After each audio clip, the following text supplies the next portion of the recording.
15 अगस्त 1977 Ohio वेस्लेन university में एक routine का दिन था। लेकिन आज ही की रात यहाँ कुछ ऐसा होने वाला था जो आने वाले सालों में अब तक इंसानों के लिए मिस्ट्री बना रहेगा। यूनिवर्सिटी में बिग ईयर नामी रेडियो टेलीस्कोप के 30 मीटर चौड़े रिफ्लेक्टर ने रात को 10 बजे एक मिनटों पर एक बहुत बड़ा रेडियो सिग्नल डिटेक्ट किया। यह सिग्नल टेलीस्कोप से होता हुआ IBM 1130 कर में पहुंचा और यहां से ऑटोमेटिक कन्वर्ट होकर प्रिंटर तक गया। रात के इस पहर कंट्रोल रूम में प्रिंटर की आवाज के अलावा बिल्कुल खामोशी थी। कागज पर प्रिंट बॉन्ट हुआ। सिग्नल बाकी तमाम प्रिंटआउट्स के बीच दब गया और फिलहाल किसी को भी मालूम नहीं पड़ा कि बिग ईयर टेलीस्कोप ने आसमान में सेजिटेरियस कॉन्स्टेलेशन से आने वाला एक एलियन सिग्नल रिसीव किया है। कुछ दिनों के बाद कंट्रोल रूम के टेक्नीशियन ने तमाम प्रिंट आउट्स उठाकर एस्ट्रोनॉमिकली छठे के YG-5 इस सिग्नल को जेरी अहमद ने देखा और अपनी रेड पेन से इसको हाईलाइट करते हुए इसके बराबर में लिखा, वाओ। तब से लेकर यह वाओ सिग्नल के नाम से पहचाना जाता है। लेकिन आखिर इस सिग्नल में ऐसी भी क्या खास बात थी? पिछले 47 ईयर्स से यह एस्ट्रोनोवा है और सेजिटेरियस कॉन्स्टेलेशन से आया। ये सिग्नल एलियंस का पैगाम था या फिर सिर्फ एक इत्तेफाक? और सिग्नल की इम्पोर्टेंस के पीछे एक स्टडी थी जो करीब इस वाक़ से 18 साल पहले रिलीज़ की गई थी। हुआ कुछ यूं था कि 1959 में कॉर्नेल यूनिवर्सिटी के फिजिसिस्ट फिलिप मॉरिसन और जूसेप्पी कोपनी ने एक पेपर रिलीज़ किया जिसमें यह हाइपोथेसाइज किया गया, यानी यह ख्याल जाहिर किया गया कि अगर यूनिवर्स में कोई एक्स्ट्रा टेरेस्ट्रियल सिविलाइजेशन होगी तो वह हमसे यानी अर्थ पर रहने वालों से राबता करने के लिए 1420 मेगाहर्ट्ज़ की डॉट फ्रीक्वेंसी का इस्तेमाल करेंगे। इसकी वजह यह है कि यह फ्रीक्वेंसी नेचुरली हाइड्रोजन से निकलती है और यह तो सभी जानते हैं कि हाइड्रोजन इस यूनिवर्स में सबसे ज़्यादा पाया जाने वाला एलिमेंट है और यह हर टेक्नोलॉजिक एडवांस्ड सिविलाइजेशन के लिए शायद एक कॉमन और समझने वाला रेफरेंस हो सकता है। इसीलिए यह फ्रीक्वेंसी एक्स्ट्रा टेरेस्ट्रियल कम्युनिकेशन के लिए आइडियल मानी गई है। इस स्टडी के बाद 1973 में ओहायो स्टेट यूनिवर्सिटी ने अपने रेडियो टेलीस्कोप बिग एयर को एक्स्ट्रा टेरेस्ट्रे यानी अर्थ के एटमॉस्फेयर के बाहर इंटेलिजेंट लाइफ के डॉट सिग्नल्स ढूंढने के लिए वक्फ कर दिया और इस मिशन को नाम दिया गया सर्च फॉर एक्स्ट्रा टेरेस्ट्रे इंटेलिजेंस या फिर सेटी। यह मिशन अपने टाइम का सबसे लंबा चलने वाला मिशन था जो अर्थ के बाहर जिंदगी तलाश करने के लिए डिज़ाइन किया गया। Big ear radio telescope Ohio Wesleyan university के कैंपस पर पर्किंस ऑब्जर्वेटरी के करीब मौजूद था।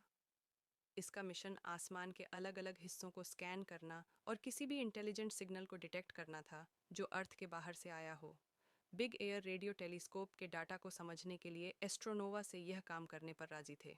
15वीं अगस्त 1977 की रात 10:01 पर टेलीस्कोप को मिलने वाला सिग्नल इतना अनोखा और पावरफुल था कि अहम और उनके साथी साइंटिस्ट हैरत ज़दा रह गए। ये सिग्नल पूरे 72 सेकंड्स तक टेलीस्कोप ने रिकॉर्ड किया, जो कंप्यूटर कन्वर्जन के बाद 6E के UG-5 बन गया। इस सिग्नल में नंबर्स और लेटर्स कोई छुपा हुआ मैसेज नहीं है, बल्कि यह सिग्नल की इंटेंसिटी को, इसकी ताकत को जाहिर करते हैं। वाओ! सिग्नल में टोटल 6 कैरेक्टर्स हैं और हर कैरेक्टर या नंबर 12 सेकंड्स के टाइम को शो करता है, यानी 12 सेकंड्स तक टेलीस्कोप सिग्नल डिटेक्ट करेगा, फिर उसको डॉट कंप्यूटर में रिकॉर्ड करेगा और फिर अगले 12 सेकंड्स को रिकॉर्ड करने लगेगा। यानी अगर वाव सिग्नल में 6 कैरेक्टर्स हैं और हर कैरेक्टर 12 सेकंड्स का है, तो इसका मतलब ये हुआ कि वाव सिग्नल टोटल 62 सेकंड्स तक टेलीस्कोप तक पहुंचता रहा।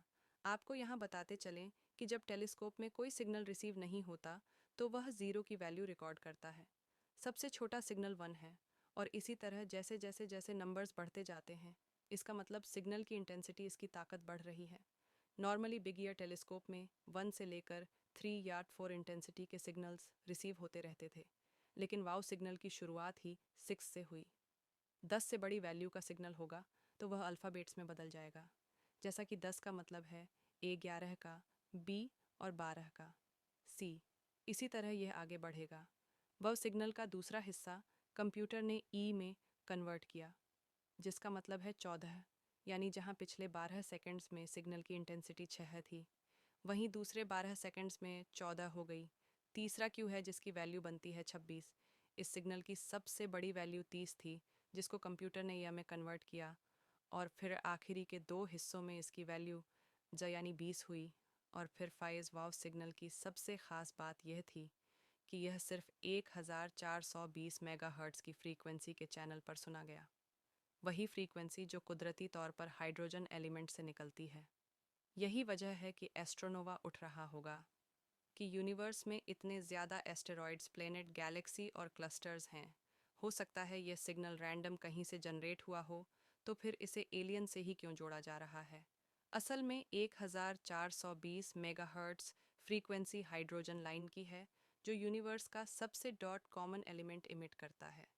साइंटिस्ट का मानना है कि अगर कोई एलियन सिविलाइजेशन कम्युनिकेट करना चाहेगी, तो वह एक यूनिवर्सल और आसानी से समझने वाली फ्रीक्वेंसी चूज़ करेगी, जिसे हर एडवांस स्पीशीज़ समझ सस दूसरा यह है कि वाव सिग्नल की स्ट्रेंथ का अगर लाइन चार्ट बनाया जाए तो ये बहुत अनोखा दिखता है।